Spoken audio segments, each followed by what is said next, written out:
เอาเฮามาต่อกันตื่มอันนี้เกี่ยวกับการสร้างสรรค์พัฒนาตอนนี้เฮาจะมาอัปเดตเกี่ยวกับเบิ่งเส้นทางเนาะเส้นทางนี่คืออยู่จุดนี้เส้นทางนี่เฮาเห็นนำกันนี่แม่นแต่ก่อนก็มีทางปูยางแล้วแต่เพิ่นมาปูทับอีกนี่โอ้หนาเติบได้ก็ได้เฮ็ดให้รถมันแล่นนิ่มกว่าเก่าฉะนั้นก็เป็นจุดแนวใดก็บ่ฮู้ว่ามันโอเคบ่หรือบ่โอเคเนาะตามมุมมองเลยนี่ก็มันสร้างหลายๆเฮ็ดให้ทางแน่นหนามันก็แห่งดีนะต่างแต่งบประมาณมันก็จะเบิดไปอีกอันนึงในมุมมองเอ็ดมินนี่ขั้นบนได้ที่ว่าทางมันดีแล้วนี่มันแน่นหนาทาวอดดีแล้วมันคักแล้วนะซ้ำนึงนะเอ็ดมินนี่จะบ่เฮ็ดอันนี้ความคิดเฮาซื่อๆเฮาบ่ได้ต่อต้านเด้เฮาจะไปเฮ็ดเส้นทางบ่ดีหั่นนะประมาณนั้นนะงบประมาณฉะนั้นเฮ็ดนี่ดีเนาะเอาจังซี่ซะในตัวเมืองมันต้องทันสมัยต้องงามหน้าเติบนี่เป็นปูขึ้นมาหน้าเติบสังเกตเบื้องทางไหนมันเป็นดินดำเนาะมันเป็นเห็ดใหม่ตัวไหนมันทางเก่าแต่ทางเก่าก็เป็นนิ่มเหมือนกันนะขี่เรียบง่ายนั่นแหละเนี่ยเสริมใหม่แล้วบัดนี้ต่อไปนี่มันเป็นถนนอันยังก่อเรื่องซื้อประเทศใหม่หนะเป็นเส้นทางของ BRT Bus Rapid Transit ชื่อว่ารถเมล์ด่วนเพิ่นคือใหม่ออกเบิดเลยถนนเศรษฐาบอกอย่างตัวนี้อย่างบัดนี้เพิ่นปูคอนกรีตแล้วก็จะเฮ็ดเป็นแล้วของทางรถ BRT เนาะตามข่าวว่านี่ว่าเพิ่นบ่ได้ให้แบบว่าอันนั้นได้เขาสิไปเลยเนาะเขาสิเข้าไปทางนี้ได้ล่ะบัดนี้เพราะว่าเพิ่นปูได้จำนึงเพิ่นเปิดให้คนไปแต่ว่าต้องเว้าอีกทีนึงว่าต้องคอยเป็นคอยไปแต่แท้ๆเลยมีการก่อสร้างเห็นรถตกหลายคันได้นี่เป็นปูคอนกรีตเนาะนาวัดอินแป้งเจ้าโอ้โอเคคลิปนี้ถือว่าท่านผู้ชมก็จะได้เห็นเชื่อมั่นว่าหลายท่านคงอยากเห็นนี่แหละเกี่ยวกับบทก่อสร้างตัวนี้ว่าเป็นจังไดตอนนี้ตามที่เบิ่ง2ข้างทางนี่ปูนี่ถือว่าเบิ่งก่อนว่ามันสิลดจัง100%น่ะบอกเกี่ยวกับการปูหอนไซเนาะส่วนว่าเบื้องข้างทางนี่แม่นยัง2ข้างทางแม่นยังเด้อเจ้ายังเนาะนี่นะทางบนทางฟุตบาททางคนยางแม่นยังตามเฮาเบิ่งนี่ทางฟุตบาทนี่จะน้อยลงแอดมินนี่คิดว่ามันก็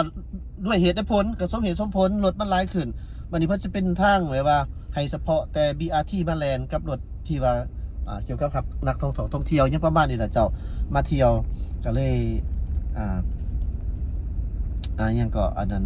เฮ็ดทางนี่นะขึ้นมาโดยเฉพาะเนาะแต่ว่ามันสิบ่ไปติดบนอื่นบ่อันนี้เฮาก็เป็นโจทย์หลายคนก็ถามอยู่เลยนาเวียเพิ่นคือเห็นนี่เจ้าเป็นลักษณะแบบว่าปูเป็นบางส่วนบางบอนนี่ก็ปูแล้วเนาะบางบอนก็ยังบ่ทันแล้วแล้วก็คลองนี่นะคลองน้ำยังต่างๆนี่มันก็อยู่รุมอยู่พื้นพุ่นนี่เพิ่นมีสายไฟขึ้นมาโอเคปูคอนกรีตนี่เอาตรงๆเนาะมันบ่ได้ราบรื่นคือกันกับแบบว่าปูอย่างขวบอย่างอัสฟันแบบ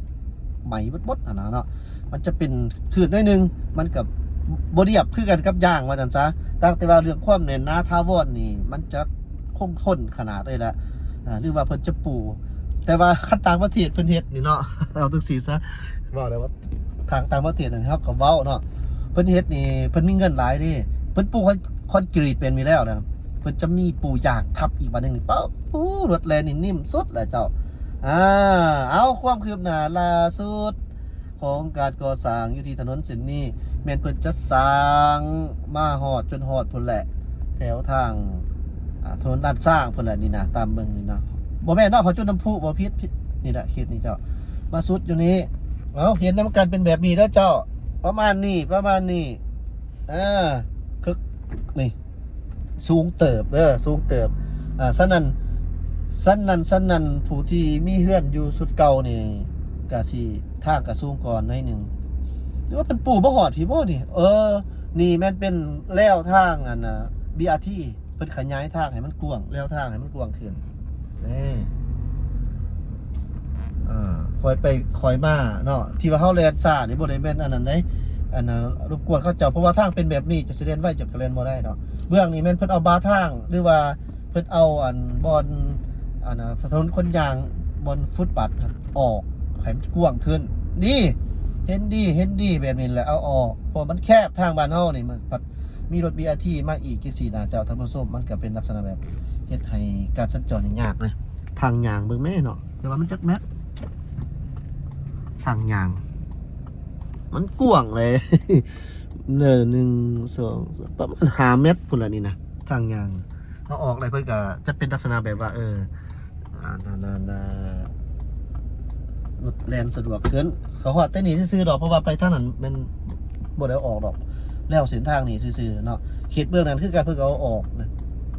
เป็นเส้นทางที่เพิ่นเอาออกเบิดนี่เนาะเจ้าถือว่าเป็นการสร้างสรรค์พัฒนาในส่วนนี่ของเมืองลาวโดยเฉพาะแม่นนครหลวงเวียงจันทน์ซึ่งว่าเป็นใบหน้าใบตาเป็นเมืองหลวงของประเทศลาวฉะนั้นก็ใบหน้าใบตามันก็ต้องจบต้องงามแน่หั่นนะแต่ก็บางยิ่งว่าหลังจากที่เศรษฐกิจดีถนนหนทางเขตนอกบ่เขต13เหนือ13ใต้คงจะได้รับการบูรณะคันสิใส่คำว่าซ่อมแปลงนี่ก็บ่อยากว่าดอกแก้วท่านผู้ชมบ่อยากให้ซ่อมแปลงเพราะว่าซ่อมแปลงมายามใดนี่งบประมาณคือปูยางเนี่ยเอาตรงๆซะเนาะเฮาขอเว้าขอว่าแน่ๆตอดขอให้มีความประกอบขับขี่กับเป็นแบบสร้างสรรค์แน่ตอดการปูยางนี่คันเบิ่งในเส้นทางที่เฮาฮู้ผ่านมาก็คือเขต13เหนือนี่เจ้ามันปูได้บ่ได้แต่เว้าเรื่องการรับน้ำหนักรถมันสิได้ส่ำใดสมมุติว่า2สั้นจังซี่บัดนี้เขต13เหนือ13ใต้มันเป็นกระดูกสันหลังของชาติมันเว้าเรื่องการขนส่งสินค้าหรือว่าโดยสารได้เจ้าเพราะว่าการผลิตนี่ทางภายในเองนี่ก็ส่งเมืองตัวเมืองบ้านตัวบ้านเมืองตัวเมืองต่อแขวงเกี่ยวสิบัดนี้ถ้ามีต่างประเทศคือมาจากจีนบ่บางเทื่อนี่ก็จากฝั่งนั้นฝั่งไทยเขาไปทางบ่แก้วออกไปถนนเท่าใดที่จะออกไปจีนก็มีเด้เจ้าเห็นบ่มันก็ได้ใช้ประโยชน์ร่วมกันเบิดส่วน13เหนือกระดูกสันหลังแท้ๆนี่มันก็จะฮอดพุ่นละครับตั้งแต่กายพ้นโฮงไปในทางบ่อยากดีไปได้ละไปจนฮอดนั้นพุ่นละเหนือสุดพุ่นน่ะก็คือบ่ติดบ่หยัง13เหนือเด้แล้วเฮาก็สิพาท่านผู้ชมไปเบิ่งเนาะฉะนั้นคันปูย่างนี่นะเนาะบ่เฉพาะด้วยเฉพาะแม่นจุดที่ว่ามันแพ้ตลอดนะปูย่ามได้กับแพ้อีกเอ็นมินว่ามีความคิดแบบนี้มันสิเหมาะสมบ่สิปูยังให้มันเสียงงบประมาณไปดาล่าไปอีกเข้าใจว่าแนวใดหั่นนะเข้าใจเนาะแต่ว่าเป็นหยังคือบ่เฮ็ดให้มันดีบาทเดียวเลยหั่นนะงบประมาณอาจจะสูงเนี่ยต่างแต่ว่ามันใส่ได้ทนตลอดเลยหั่นนะเนาะนี่อยู่คือผู้เก่ารักนี่นะเจ้าท่านผู้ชมขีดผู้ใหญ่ผู้สูงสั้นนี่นะเขาก็เห็นว่าเพิ่นปลูกเขาบ่ได้หลายคอนกรีตนะและจุดบอนมันเพ่มันตลอดนะมันมีมาตลอดเป็นหยังคือบ่เฮ็ดให้มันปึ๊บบาดเดียวเลยให้มันดีเลยหั่นนะหนึ่งนี่จะได้หน้าได้ตาได้คำหยองย่อส้มเซยสร้างความเสื่อมมั่นให้คนใส่รถใส่ถนนอย่างต่างๆมันจะดีไปแบบนั้นเนาะเจ้าแล้วก็ผู้คนประชาชนได้ใส่เส้นทางสะดวกถึงเป็นว่ามีทางด่วนก็ยาถมไปสิไปทางด่วนก็ไปบ่มีไปหามกันเด้บ้านเพิ่นก็คือกันไหนเพิ่นมีทางด่วนก็มีแล้วก็ทางเพื่อประชาชนทางเพื่อบ้านต่อบ้านขนส่งเศรษฐกิจนี่มันก็มีเพื่อให้คนทางเลือกมีทางเลือกนะแล้วอันนี้จะพาไปเบิ่งบรรยากาศว่าซั่นๆบ่แม่นว่าไปโศกขี้พื้นบ่แม่นแบบนั้นอยากให้เข้าใจว่ามันลำบากอีดีบัดนี้คันว่าบ่มีเส้นทางเที่ยวสะดวกสบายคนก็บ่อยากเที่ยวผู้ขายเครื่องขายของคือผู้ปลูกผักปลูกมีปลูกหมากซาดีแต่ก่อนเคยขายแคมทางมาเดี๋ยวนี้นี่ก็ขายแต่คนบ่ไปหน่อยมันก็อยู่ยากได้คนเฮาหาน้ำฉะนั้นมันกับเฮือนของคนเฮือนการขยายตัวของครัวเฮือนนี่มันก็ซ่าเศรษฐกิจของบ้านก็ซ่าคันซ่ามันก็หมายถึงการพัฒนาของประเทศชาติซ่าลงไปอีกเจ้าท่านผู้ชมอันนี้มันก็คือความจริงแท้ๆฉะนั้นมันต้องออกมาจากจุดซุ่มซ่อนออกจากชนบทเข้าสู่ตัวเมืองหรือว่าจากตัวเมืองกระจายออกสู่ชนบทมันก็จะเป็นแรงที่สร้างความเข้มแข็งให้กับประชาชนแอดมินคิดว่าแบบนี้เด้อเจ้าบ่ได้เว้าได้ว่าได้สร้างได้สอนผู้ใดนี่เป็นความคิดน้อยๆพื้นที่น้อยๆของ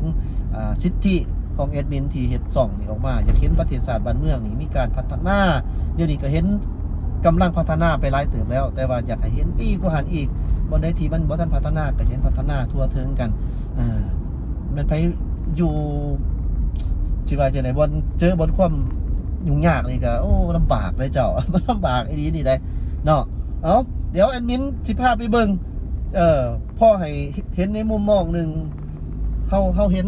เบื้องการพัฒนาของแอดมินพานำเสนอนี่หลายแหละเนาะเจ้าบัดนี้เฮาไปเบิ่งในเบื้องนึงที่แบบว่าประชาชนยังเหี่ยของต้องการ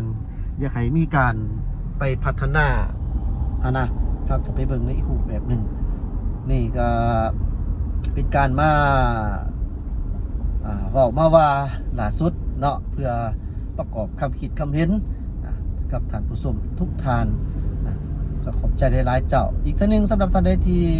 อยากให้แอดมินเฮ็ดในทางดีๆแบบนี้ออกมาก็อย่าลืมเด้อเป็นกำลังใจให้ด้วยการสแกน QR Code เป็นกำลังใจเล็กๆน้อยๆแล้วแต่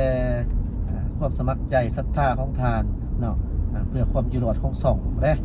คือจังซี่นี่ได้ไปมานี่มันก็เว้าเรื่องหลายอย่างน้ำบุกน้ำมันนี่ก็แพงคันเว้าแบบนึงว่าเอ้าตัวก็บ่ไปหาตัวก็บ่ได้เสียก็แม่นอยู่เนาะอันนี้ก็คันสิเว้าแบบโซแบบมันก็คือต้องเข้าใจนำกันว่าการประกอบบางเทื่อนี่บางเทื่ออาชีพที่เฮาเฮ็ดอยู่ตอนนี้เฮาบ่ได้เห็นว่าผลกำไรเฮามาแต่ไสมันน้อยๆตั้งแต่ว่า1ก็ความมักนำแน่2เกี่ยวกับเรื่องการที่เฮาเฮ็ดออกไปนี่มันก็เว้าเรื่องประกอบอาชีพเติม